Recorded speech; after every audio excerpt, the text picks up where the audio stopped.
Continentia, Forestria, Archipelago, Sahara. I think the guys that did the Super Mario Brothers land names came up with this. Grassland, Desert Land. The crypt below the ruined keep was dank and musty. Moisture congealed on the walls and trickled slowly down the floor, forming small puddles. A pair of grimy grave robbers braved the crypt and set about exploring the tombs. The cave was unfathomably large, as was its chief occupant, Eric Dragonbreath. Eric wondered what his henchman wanted now. Heck, the rogue was almost unbearable, a petty thief who acted the part of an accomplished master criminal. Eric laughed, hot smoke steaming from his scaly nostrils as he thought of several bloody ways for Heck to die. Heck paled as he was bathed in the uncomfortable warm smoke. He backed away from the immense dragon, trying to blend in with the natural crevices of the cavern wall. "What do you bring me, Master Sage?" queried Eric. "A book, my lord. A book with prophecy," intoned Kenjor. He straightened. "The prophecy reveals how good King Maximus can be toppled from his throne and be supplanted." "How is that, Kengar?" Eric's greed for power was aroused. "How can I dethrone Maximus? Steal the scepter of order," blurted the suddenly courageous Heck. Ganagor and Heck were assailed by a tepid gust of sulphurous air. As Heck trembled, Ganagor spoke firmly, "For it ties him to the land, Eric. He loses the scepter, and the four continents lose order, and without order, chaos shall rule." Eric shot a burst of flame across the cavern, scorching the farthest wall. "Excellent!" he roared. "Excellent. You both shall be rewarded." King's Castle was in a state of uproar. Rebels had successfully wrestled control of the entire continent of Sahara from King Maximus in a matter of days. A seemingly endless stream of refugees were pouring into the castle daily, seeking safety and shelter. "In addition to the prophecy," said Kanagor, "it seems that conditions must be met for the scepter to be stolen." Barrow Pine continued, "No evil may be in the castle except the evil stealing the scepter. Once the scepter has been stolen, we must wait.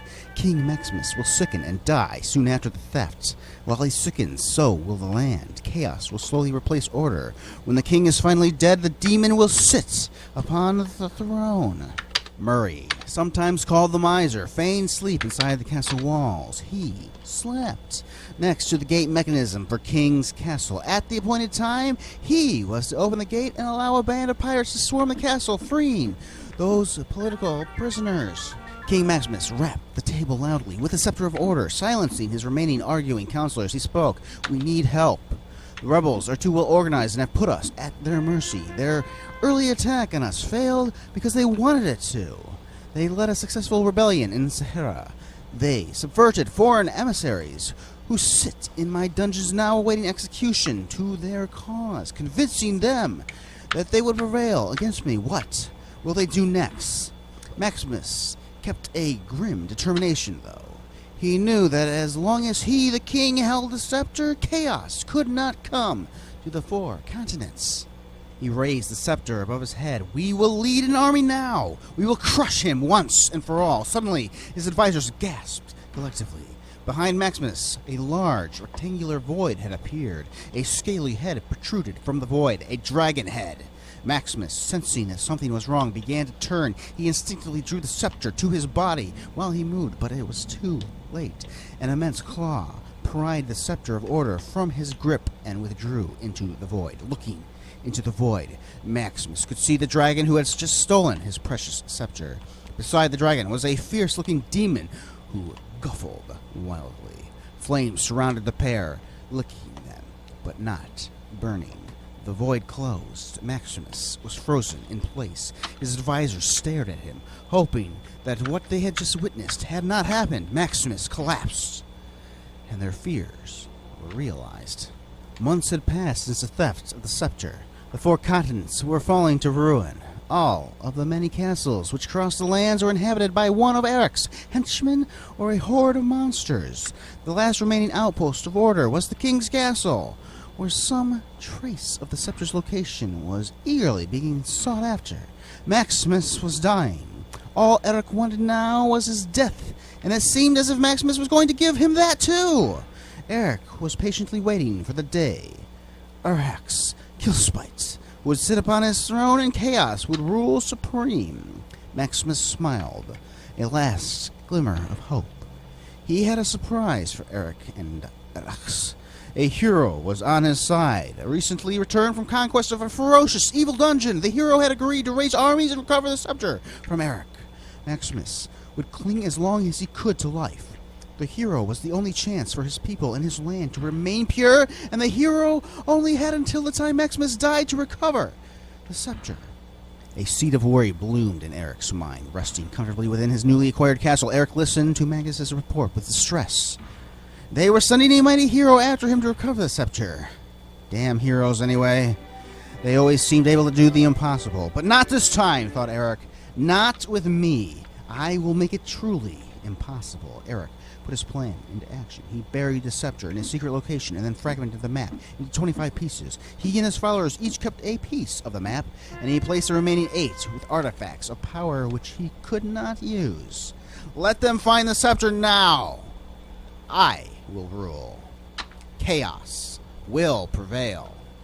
And with that, 21 minus 3, that's 18 pages. 18 pages of introduction from the manual. With that introduction in mind there. Welcome to New World Computing's King's Bounty on the Amiga. It was originally released in 1990 for MS-DOS, Commodore 64, the Amiga, Apple II, Macintosh, the FM Towns PC-98, and eventually in 1991 it would be released for the Genesis. Now, DOS, the original DOS version, had VGA graphics. The Amiga version was completely redone on the Amiga by New World Computing there. Completely redone, and it looks better. It absolutely looks better than the VGA original DOS version. In fact, the 1991 Sega Genesis version used the Amiga's basic graphics. Even the Genesis does not look, it's obvious when you look at it, it is nowhere near as good looking as the Amiga version, despite being based off of the Amiga version. So here you go again, everybody. This right here, an American Amiga game, 100%. It should be played in NTSC mode, fully in a 4:3 aspect ratio, as you will see here, and basically nowhere else. This is the only place showing you these American games as they were intended to be shown, as they were designed to be shown, even if they can play in PAL mode. This is how they were meant. This is how the artists wanted you to see them. And in terms of art, in terms of graphics, it's a pretty good one. Look at that dungeon you see there in the background. Now, this game is a rare hybrid game in that it is both a RPG and strategy game. I would say it's more of a strategy game than an RPG, but a strategy game with many RPG elements. It's a CRPG, Western style RPG.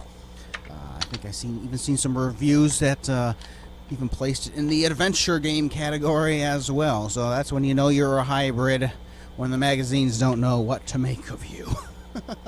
It's historically an important game because this is the predecessor to the very well accoladed Heroes of Might and Magic series. And it's not just a spiritual predecessor. I mean, this is the predecessor.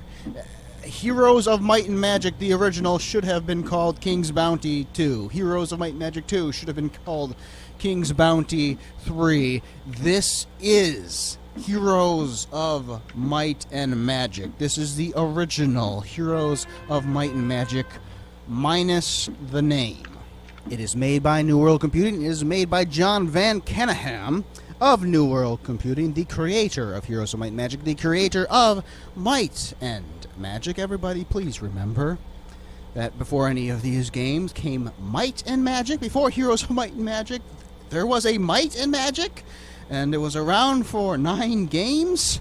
That is historically important. Please realize that. So, after Might and Magic, but before Heroes of Might and Magic, there was King's Bounty by the same company and the same man, and it is absolutely The units are the same.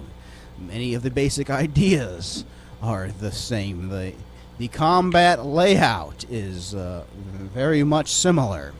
So what you have in this game is just an incredible nod to the future of computer games, really, because the Heroes of Might and Magic games were so incredible.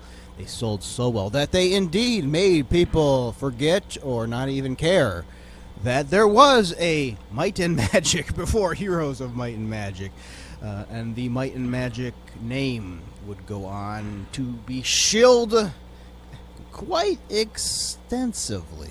Legends of Might and Magic, Crusaders of Might and Magic, Warriors of Might and Magic, Dark Messiah of Might and Magic. Oh my God, did they shill this franchise out quite a bit, but the meat of the franchise, the best of the franchise, was always in the original Might and Magic series, as well as the Heroes of Might and Magic spin-off. And it was absolutely based off of this game right here, and I believe that the only reason they renamed it Heroes of Might and Magic was probably because it seems like this game did not get the attention it deserved at the time. It feels like reading the reviews at the time that they really didn't know what to make of this one. Again, they called it an adventure game. They really didn't have any idea what this thing would become, and it might have been just ahead of its time, really. Now, this game was released in 1990. Actually, 1991 for the Amiga, too, I believe. I said 1990 for everything except for the Sega Genesis. I believe 1991 also saw the Amiga release. Check out that disc, by the way. 512K, King's Bounty Amiga. 1991 is the copyright, so I would say it's 1991 on the Amiga. It was made after Might and Magic 2, but before Might and Magic 3. And it really has nothing to do with that plot line at all. Even, the characters, these are not really characters you see in the Might and Magic universe. It is disconnected, but it's, it's still in that fantasy realm, like Might and Magic was. So they make this game, and I guess it didn't do too well. But 1994 comes around, and that is the end of Might and Magic proper, in terms of what John Van Kenningham was thinking. The dark side of Zine that saw the death of the series' main antagonist and protagonist. To John, that was the end of Might and Magic. But I guess, got to make some more new games, and for some reason they decided to go back to this game here, King's Bounty, and, well, why not? Why not just put that name on? I think that's what they did. They just said, well, we're not making any more Might and Magic games. I have this game in the back. It didn't do too well. I want to make it again. I think he just wanted to make a sequel to this game. Figured that, well, the original didn't do too well. Maybe if I stick the name Might and Magic on it, it would do better. And, well, if that was the thinking, brilliant thinking, because you put Heroes of Might and Magic in that name, and suddenly, boom, 1995 Heroes of Might and Magic is released. It does so damn well that, well, they immediately offer up another Heroes of Might and Magic 2 in 1996. Followed soon after by Might and Magic 6, and there they married the two together. Even the Heroes of Might and Magic series had nothing to do with Might and Magic until this Might and Magic 6 came around, which is my favorite Might and Magic. It was decided at that point that, Might and Magic and Heroes of Might and Magic, they would have, similar stories that take place in the same universe and such. But that wasn't originally the thinking at all, so I really do believe that the Heroes, like Heroes of Might and Magic, that is King's Bounty 2. That is my feeling on it all. And the King's Bounty just did not get the respect it deserved. Let's look at some reviews. Here is Computer Gaming World. This is the November of 1990 issue. If any of you have been around for my previous review for BattleTech, the Crescent Hawk's Inception, Computer Gaming World put that on its front cover. Its sequel, BattleTech, the Crescent Hawk's Revenge, also gets the same treatment, and this is just for a preview, so they were all into BattleTech at the time here. But you look way up at the top there, Silent Service 2, King's Bounty, and Spellcasting 101,350 in America for this historic magazine. In terms of the gameplay right now, look at that giant there, just two giants massacring some of my forces here. That's how it can be here. We're a bunch of armies. We can have just a stack full of people, and just one dragon or something can just decimate everybody. Anyway, a feast for some New World's King's Bounty by Alan Emmerich. Some people go to new high-rise building and want to explore everything on every floor. Some just want to go there to conduct their business, and others just want to visit the rooftop and see the view. It is for this latter group that King's Bounty was designed by John Van Caneghem of Might and Magic fame. A straight-through adventure game, it is akin to climbing a flight of stairs, with no turning to left or right, in order to reach the top and find oneself satisfied with the view. More than simply a destination, however, King's Bounty is also a lively, quick-paced journey for the strategy-minded adventure gamer. Strategy is key word here. It's a strategy game. It's not an adventure game. You're on an adventure, definitely. It is not an adventure game. The story so far. Well, this time it's not all the ultimate bad guy's fault. UBGs, was that a term? The ultimate bad guy? Eric Dragonbreath is only one of 17 villains who stole the Good King's Scepter of Order and buried it. Each of the villains has a piece of the puzzle map and its secret location, but Dragonbreath has the critical centerpiece. Without the retrieval of the scepter, chaos, evil, and nastiness will prevail throughout the land, and worse yet, the player will lose the game. The straight linear storyline of King's Bounty is an easy and familiar device, which is also recently used in the Minecraft's The Keys to Merriman. While this will leave Ultima devotees wondering where the challenge is, not everyone wants to play an adventure of that scope every time they sit down at a computer. Ultima is an RPG. It's a complete RPG. This is a strategy game. It's whatever. Okay. Yes, no, Ultima fans probably won't like this unless they like strategy games. Vice versa as well. It's a completely different genre. Anyway, this reviewer spent around 6 enjoyable hours climbing straight up the stairs of a storyline and was rewarded with the end screen payoff. What keeps this game from becoming too monotonous are those 3 elements: serious time pressure, nail-biting battles, and expanding megalomania. The time pressure is inherent in this scenario. Chaos will come upon the lands unless the player can unearth the scepter before the requisite number of days passes, with each space entered consuming a preset amount of time. Every wasted move is paid for by endgame pressure. Desert spaces which dominate the final continent require a week per space unless a time spell is cast, which cuts down travel to a day per space, which eats up the calendar pretty quickly in its own right. Along the entire quest, the player is taunted by signs reminding him of the time constraints of the game. They mean it, too.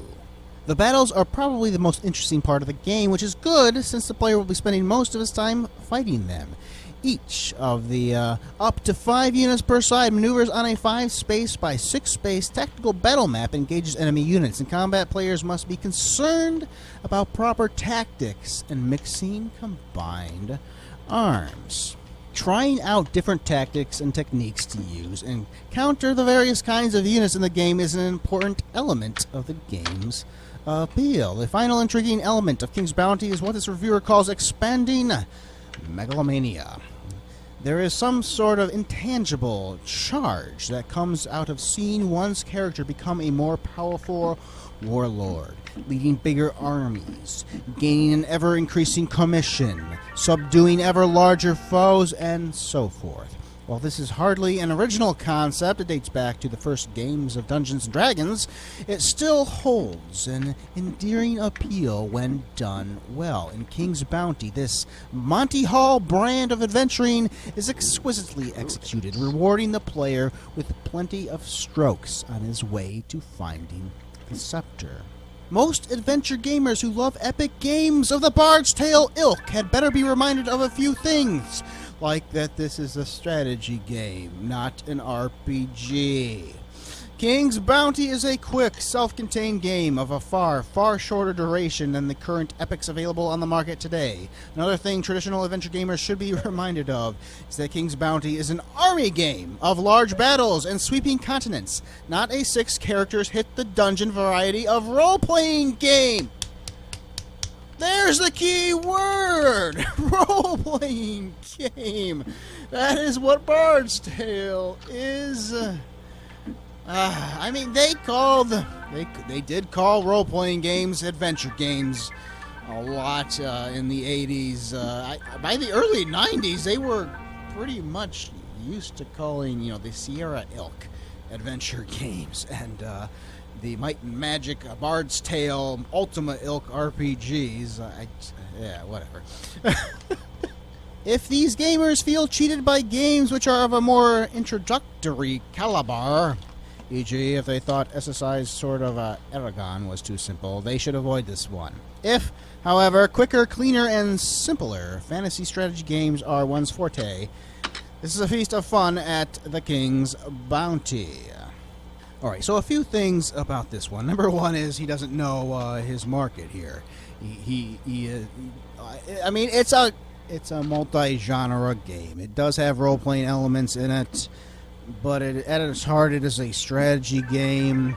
These are utterly... He's talking to role-playing people in this review. And it's like, if you like Bard's Tale, if you like... Now, I feel that if you like those kind of games, you absolutely can love strategy games as well, especially these kind of turn-based strategy games, which they definitely got away from, but Heroes of Might and Magic was obviously... I think that might be a reason why Heroes was so big in the mid and late 90s, is because they were one of the few that stuck with turn-based. That's a little too condescending towards his perceived easiness of this game. Now, again, it was easy for me because I already had familiarity with the Heroes of Might and Magic series. I basically knew, the basic strategies I would need for this game because it's so similar to Heroes. However, just because they were so guilty of this. The magazine reviewers back in the day, they were so guilty of not understanding the wider picture in terms of, it's, there's computer games. There's also console games too. And if you think that this game is easy, try playing, a Japanese RPG. You know what I'm saying?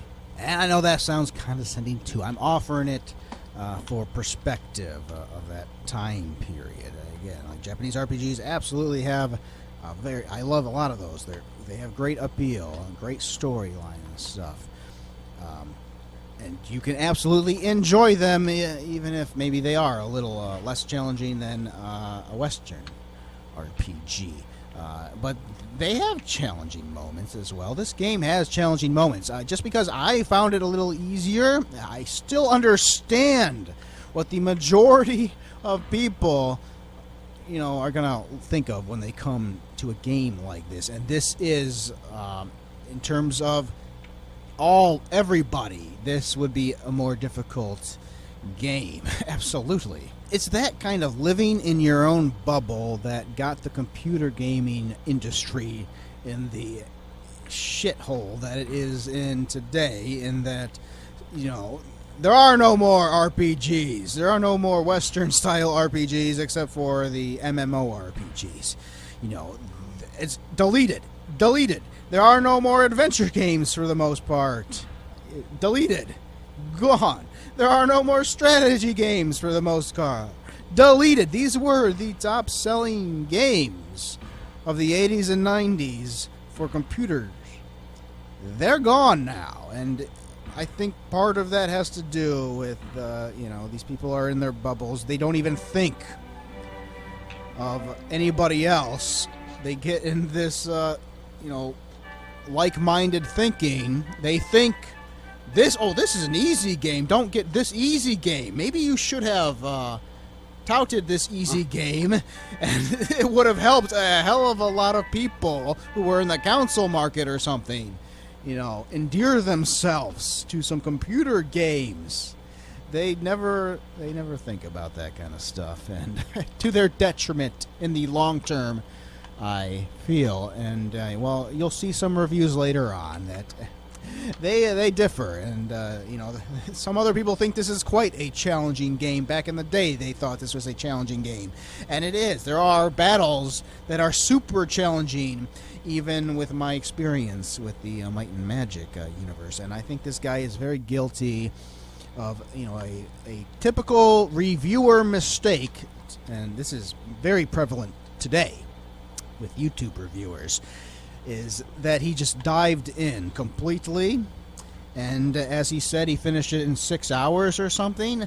I don't think that is a statement on the length of the game, because he also noted that ticking time clock, how the days, you know, it's constantly ticking.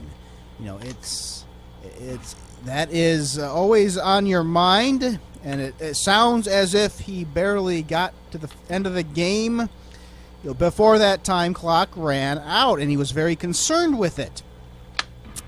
I wasn't concerned with that time clock. It took me about 2 weeks to beat this game. 2 weeks. If I wasn't concerned about the time clock and he was after 6 hours, I think that speaks more for this particular person, and he just went through the game. He just did it all, and like, that's a reviewer. That's a person who, he's got something. He's got a product to deliver. He's got some words to write. He has to get that out by magazine deadline. He is trying to do it fast, and that's not giving the game justice. If you just try to get it out of the way as quickly as possible. I mean, it does speak. You know, if you can just dive in and go right through the game, that speaks of you know, how much the game just grabs you. It can speak for that, but I think it speaks more for, you know, this is my job. I gotta get through this game quickly. I got some more games I gotta get through. Let's just get through it, and that can taint an opinion. You gotta breathe sometimes. You gotta breathe. You gotta soak it all in. It's detrimental to the game and the opinion you give when you don't give the game a little bit of time. And well, there's several different ways you can go about it. It's not linear like he says it is. All right. I mean, you're trying to get from one area to the other, yes, but there is. It's not linear. It's, God, why are people, they don't understand what these concepts are, really. Like, linear is left to right. There is no wiggle room. You go from one area to the next. Maybe the last area is closed off completely once you get to the next area. Like, there is absolutely no wiggle room. You can't get to the end unless you go through the series beforehand, like everything prior. That is what is called linear gameplay. Non-linear gameplay is when there's a vast world to explore, when there is multiple ways, like there is no set path to victory. There can be a goal, but there are numerous ways to achieve that goal. And that is this game, absolutely. Just because, yeah, like, you can't go to the next continent until you find the map for that continent. You could find that in the first treasure box you get to. It could be the last. You never know. It's all random what's in these treasure boxes. The artifacts and such, that's random. The spells in the towns, they are completely random. Where the enemy is, that is completely random. It is a different game every single time you play it. The creatures that you can recruit and where that location is utterly random. That will completely change your strategy. You know, by the end of the game, there might not even be a place where you can recruit dragons, for example. That will completely change, you know, how you will defeat the game. You don't need to defeat the final boss in this game to beat it. The goal is to find the scepter. If you can find the scepter, just piecing the puzzle together yourself. If that's all you need to do, I don't think I'm going to be able to take on dragons right now. Then that's it. Then you can beat the game. If you can just, you know, you kind of got the layout for the geography. If you've got the layout, all right, well, and you can kind of think, some magic. then you can win the game at any point in time. All right? If you could cheat and, you know, just know exactly where the thing was, you could go from the beginning of the game. You could walk a few spaces. You can dig. Bingo, you've won the game. That's what is called a non-linear gameplay. You can win the game at any point. You know, it's not advisable because you're going to get slaughtered probably. You're not going to, you know, well, like that's those dragons killed us. That is the point. Oh, we got one more. Again, that's like calling Pool of Radiance linear because there's a story to it or something. It's not. It's non-linear. You can, if you cheated the armies, you could go right from the beginning of the game to the end of the game. You could win the game. That's non-linear gameplay. It's a fucking fact. I don't know what their definition for non-linear is, but it's wrong. And, you know, I often play non-linear games in a linear style because that's just the smartest strategy, period. The more experienced you are with role-playing games and such, you know, when I first played Might and Magic 6, you know, I went all over the place and all that crap, and it was the hardest experience. It took me 3 years of real life, I think, to beat that game. I went all over the place. I spent so much time going everywhere, you know, wandering around aimlessly. You know, that's a non-linear game. You can wander around aimlessly. Now that I have experience with the game, you know, I do it in a very methodical way. I spend all my time in one town. I go to the next town. The next town, I don't do that much traveling, you know, between the towns, really, versus my first playthrough. You know, I think your first playthrough of this game, you're gonna go back and forth between the different areas and such. You know, there's a reason to do that, but you know, when you're more experienced with things, you know, it becomes a more linear experience in your mind. But just because you find it linear doesn't mean it's linear. There's a little thing called fact sometimes, and sometimes you got to be careful about the opinion when it interacts with fact.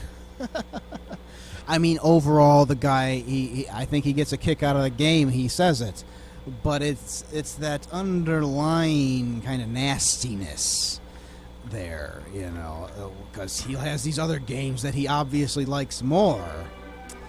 You don't pit a game that you like against another game that you like. It doesn't make any sense. Why battle games that you like against other games that you like? You like them. That is all that matters. And when you pit it against other games that you like more, that is what causes people just to not care, and people didn't really seem to care about this game, and I think it's from lackluster reviews like that. I mean, he says he really gets a kick out of it, but you really gotta read. You gotta read heavily to see that, because there's also, it's intermixed with his praise of the game is so much ridiculous. You know, it's not like this game that I like more. I mean, really, that's a valid criticism? It's not like this game that you like more? What? Let us get back to the manual here, which... I lost half of my frickin' knights. I have no idea why he just killed one pikeman. He killed half of my knights. Yes, that's... What in the... This game, sometimes... It is very frustrating God, at moments. And I had to redo this one. I had to completely redo the game at one half point. Of my frickin'... You know how many... You know how much the knights cost? Ridiculous. I had to completely at one point. This gave me a lot of gold. Like, I started my review just taking pictures, and it was a completely different playthrough. I wasn't taking any video. I was just doing pictures of it. I got almost to the end of Forestria, and at that point, I lost like 3 of my troops. They were just vanished, like they were erased. And I was so pissed off, and I blamed it on the game. I thought it was like some horrible coded thing or something. It's just bad code or something. But no, it's not. It's when you read the manual, it all makes sense. It's not fair, but it makes sense. I lost 3 of my troops because I couldn't afford to pay for them. I didn't have enough money. They always cost money every week. A week passed. I didn't have the proper money to maintain the higher units. I lost. They immediately disbanded. You know, and I mean, you could just wait some more weeks, get some more money, and then build up your army again. But it's those moments like that really, they really like. That's stuff that isn't part of the Heroes of Might and Magic series to that degree at all, and another thing is the save feature. My God, the save feature in this game. You have 4 save slots, but only 1 at a time. So it's 1 save slot for the knight, 1 save slot for the paladin, 1 save slot for the sorcerer, 1 save slot for the barbarian. And by the way, if you are defeated, if you completely lose a battle and you are sent back to the king's castle, the game decides to automatically save it for you. It doesn't do that anywhere else. But if you lose a battle, it will save the game. It means there's no, saves coming, as it were. I don't feel that way at all. I feel like a game cheats you. You better, feel free to cheat the game. I used a utility. I used Dismaster to copy the save file to another location, just in case that crap happened again.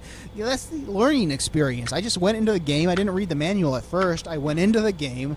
I was feeling my way around, and then you're hit. Like, I was hoping, to be able to win the game that first try through, but I was just, I was slapped in the face, right in the middle there. It's because I didn't read the manual, and then I did read the manual at one point. The manual itself, I cherry-picked what I was going to show you guys. It's a long, big manual. I didn't actually like that much of this particular manual. There were moments of the story that I liked. Its introductory story, which, again, is not in the game itself, so if you want any backstory, and there's tons and tons of backstory. Each of these villains here, the upper right there, you see that guy with the green face? Every single one of these villains has a little piece of that introductory 19-page story. But I had a tough time reading it all to cherry-pick those better passages for you all.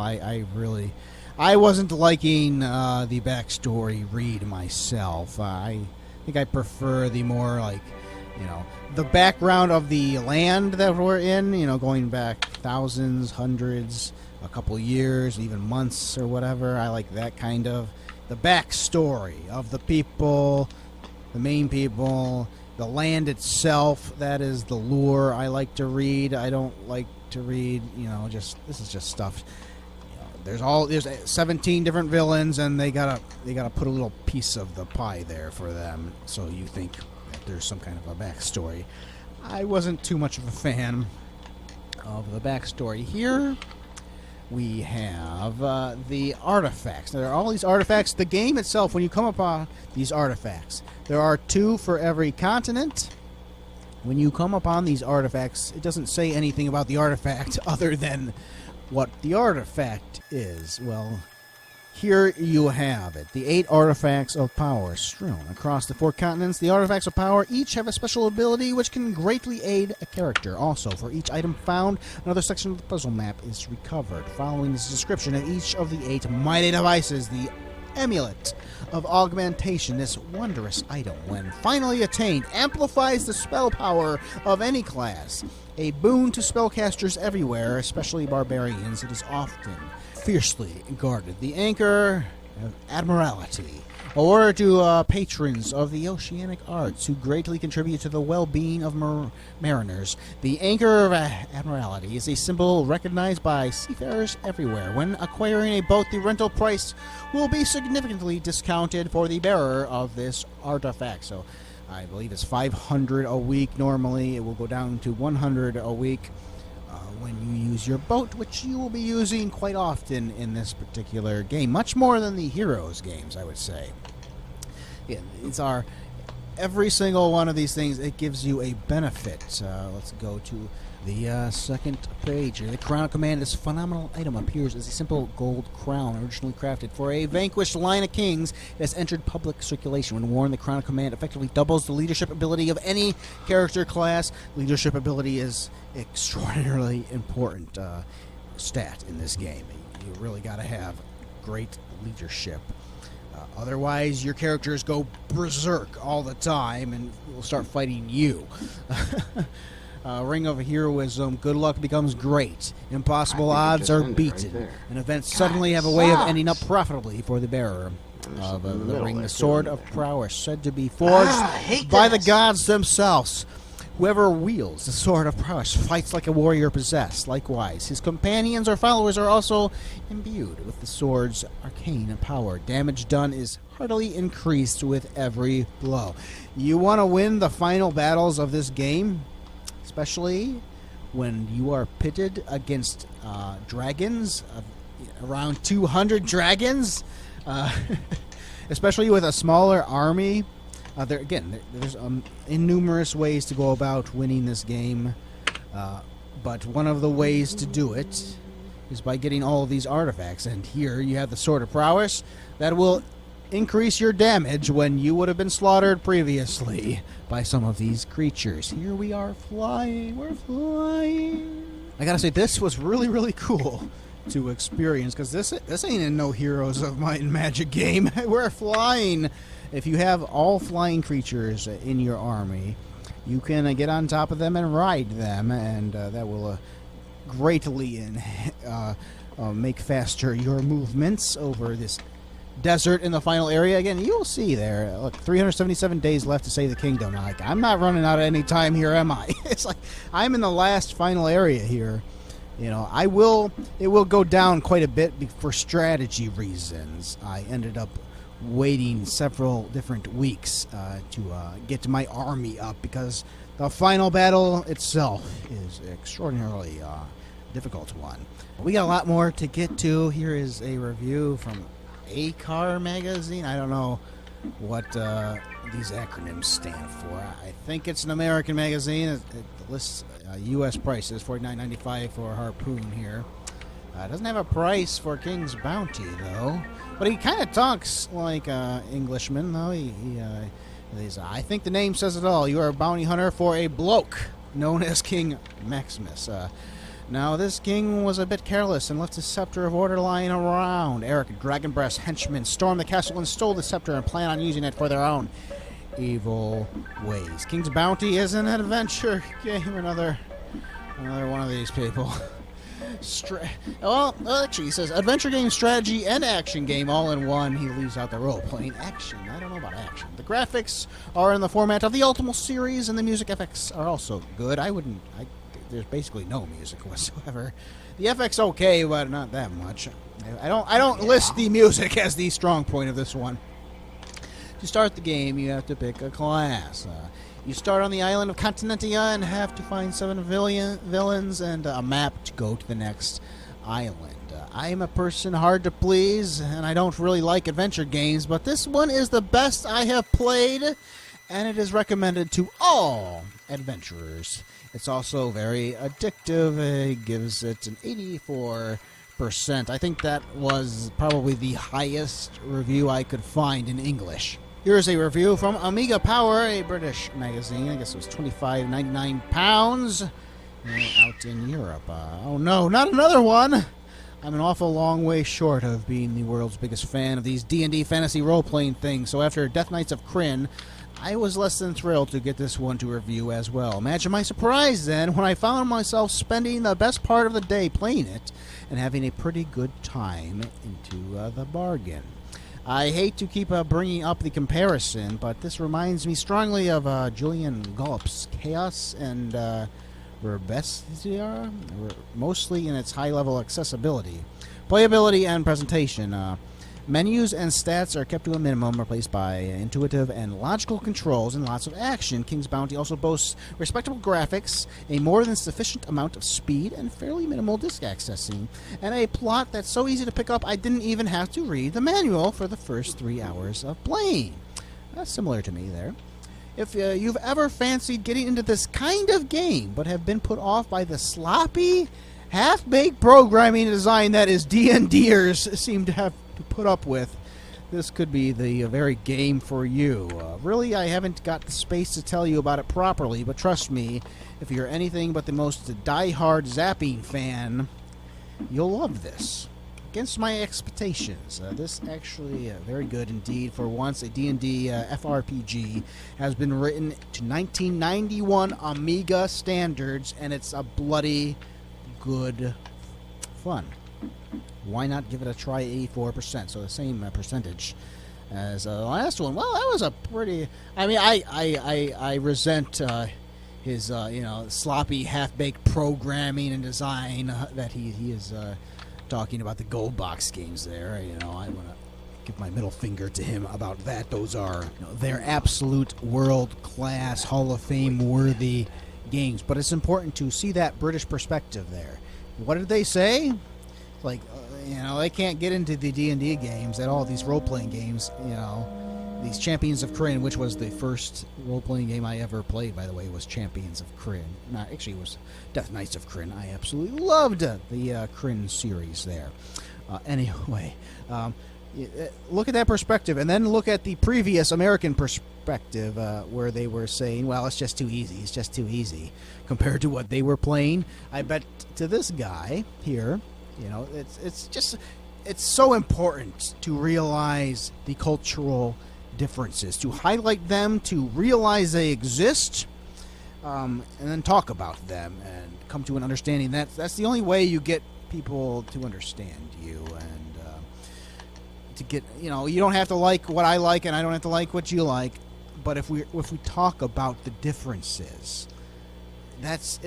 Don't ignore the differences. Don't act like they don't exist. Don't act like you're the only fucking person that has opinions. That breeds hatred, and sometimes it might seem like I got a little nasty things to say sometimes. No, sometimes you got to be in your face in order to elicit a reaction, a good reaction, to start the discussion. And that's why I'm so gung-ho about these NTSC American games and differences and stuff, just to get the conversation going, talk about our differences, because we are more alike than people realize. And I'm actually in the middle here. I'm trying to marry these continents together here. I'm trying to reach out to the other side of the pond here to get them aware of these American things, and that's my place. That's what I feel. That's what I'm trying to do. You may not like the way I do it. That's what I am trying to do, and this is how I'm going about it. There are too many people out there in the Amiga scene that outright don't understand, don't have any clue that the Amiga was anything in America. Some do realize this and do not care. They actively fight against it. There's hatred there. There's no hatred. My hatred is for the people with hatred, really. Like I'm here just... I want to explain the differences. Anyway, we don't have much time. We got a lot to get to still. This is the final battle, by the way, which I had to... I couldn't even start this final battle. I had to reset it before because my guys got out of control because I had so many units. This was my strategy. I was like, I'm going to wait, get more money, buy more units, and then I had to keep casting, raise leadership in order... Like, I had to cast it like 15 times. I kept buying that spell, cast it over and over again. Otherwise, my dragons and stuff would go berserk, and I couldn't control them. That was my strategy for this very tough final battle. Again, we got a lot to get to, so I'm just going to read the final bit of Commodore Format, another British magazine, 73%, nicely animated graphics, lots of ugly enemies to vanquish in battle, well-produced instruction book with scene-setting story, useful references sheets included in the package. There's a large magical world for you to explore. You can choose from 4 different characters to play. Flexible control system, varied and fast-paced gameplay, keeps the interest high, clear, functional combat. Now here is a Dragon magazine, a magazine that really focused mostly on RPGs and stuff, but they got into some other things as well as time went on. I believe this is from February of 1991. King's Bounty New World Computing, 3995. This is the Apple II version, which I believe that was actually the original. It wasn't the DOS. Canahan usually created things on the Apple II for the longest time. Which might be a reason why the Amiga version always, got quite an upgrade compared to all the rest of them, because it always started on the Apple II. I don't think it converted that well to other systems. So it starts on the Apple II, then DOS has their go at it, but then the Amiga has their go. They completely redid it. Like every single version looks different. They all play the same though. The graphics are reasonably good, and it is a well-thought-out game. The battles work well and are not confusing. Lastly, the commands in King's Bounty are easy to use. There are some problems, though. First, you, the main character, cannot fight in the battles. You can only direct where the army goes, and you can cast offensive and defensive spells only through your mercenaries. Strategy game. Here's a point here. Remember to contrast this with the original Computer Gaming World review that I read from earlier. If you want a challenging game with hours of fun, there's another thing. They said it was short, they said it was easy, with hundreds of possibilities, and if you can ignore a few annoying problems, I recommend King's Bounty by Yager McConnell. I mean, that's a magazine that specializes in role-playing games. That's pretty much what they did most of the time, was review role-playing games. It's challenging, and there's hours and hours of entertainment there. I mean, I guess it's all in the eye of the beholder, and that it is. But you gotta. This is why it's so important. This is why I show you guys the opinions of multiple sources from back in the day, from American and British sources. It's important to have all of these things running in the back of your mind. Now, when I disagree with these people, I make it known. By no means am I afraid of my own opinion on these games. I will go head-to-head against anybody. But it's respectful. When you have this stuff in the back of your head, and it helps to augment your own opinion on things. You have to be aware of the history. You have to be aware of what other people think about games. As a British person who normally they're into the side scrollers or arcade games, you have to be aware that in America it was a different market, and we ate up a lot of these kind of games. Doesn't mean you have to love these games, but you do have to be aware of it. Just like I'm aware of what you guys are into. I play those games that you are into. I can beat those games that you are into. I give them the respect they deserve. All I'm asking for is that's occasionally some people respect these games and realize that this is an important game. The reviews these days are much kinder on it. In retrospect, I believe a lot of people give this one a lot of credit for, because they understand this is Heroes of Might and Magic. I saw one review that gave it a 10 out of 10, a perfect 10 out of 10, because of, noting that this is Heroes of Might and Magic. Now, I just talked about, British people respecting, the American perspective. Again, it was a different market. They had a lot of money in America. We bought a lot of different types of games. In Europe, they had a lot of arcade games, but the piracy scene was so much bigger in Europe. It was everywhere, but it was bigger in Europe. I'm not trying to put anybody down. It's just I'm just trying to say we have to keep these things in mind. This is the top 25 selling games. This is based off of actual sales, combined sales of all formats. This is Amiga, this is DOS, this is ST, Apple II, this is all the computer formats. This is an actual top 25 based on actual sales. Number 1, this is from Computer Gaming World, November of 1990. The number 1 in November of 1990, the best-selling game is AD&D, Secret of the Silver Blades. Gold box game. Number 2, Mavis Beacon Teaches Typing. I think that was number 1 in one of my reviews prior.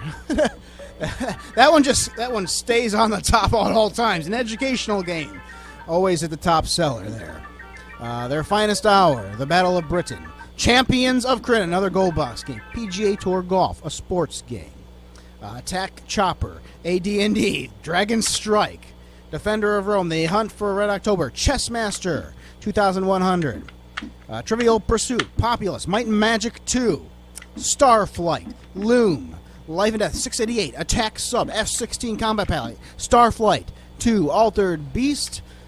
Altered Beast is probably the only normal kind of game that, the British audience would probably know about in there. I mean they'd probably know about Loom as well. They did like some adventure games. Blockout, a puzzle game there. Indianapolis 500. Look at this. For the most part, do you see people that are covering these games? These are the types of games you will see on this channel.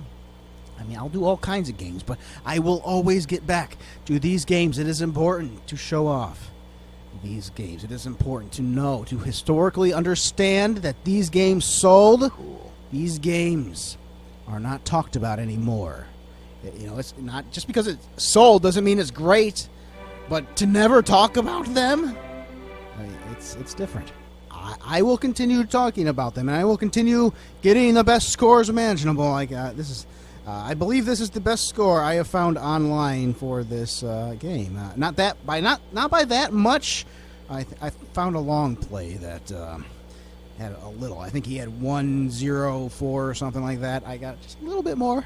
It's definitely better though. Now, I will continue to be talking about these types of games, and you can come with me. I've got a little less than 400 subscribers right now, so obviously nobody else is interested in talking about what actually sold back in the day, but I am here because I fulfill a purpose. I'm here because I need to be here. It's sad. I wouldn't be here if somebody else was doing this stuff. And anyways, let's point you to a few other games. Again, I love this. This is a great game. In terms of games that I haven't played yet before, reviewing a game that I haven't yet already played, I've had more fun with this game than any game new to me that I've played. And I fully recommend this game to others. I love this game, okay? Let's recommend you a few other ones. We can't do a John Van Canningham game without pointing you to Might and Magic 3 on the Amiga. Let's point you to my last RPG review, which was Battletech, the Crescent Hawks, Inception. Let's point you to Defender of the Crown. Remember, this is a strategy game, so yes, I think if you like Defender of the Crown, you'll like this game and vice versa. And finally, I will point you to, how about Eye of the Beholder on the Amiga. See you all later. Hope you enjoyed it. Goodbye.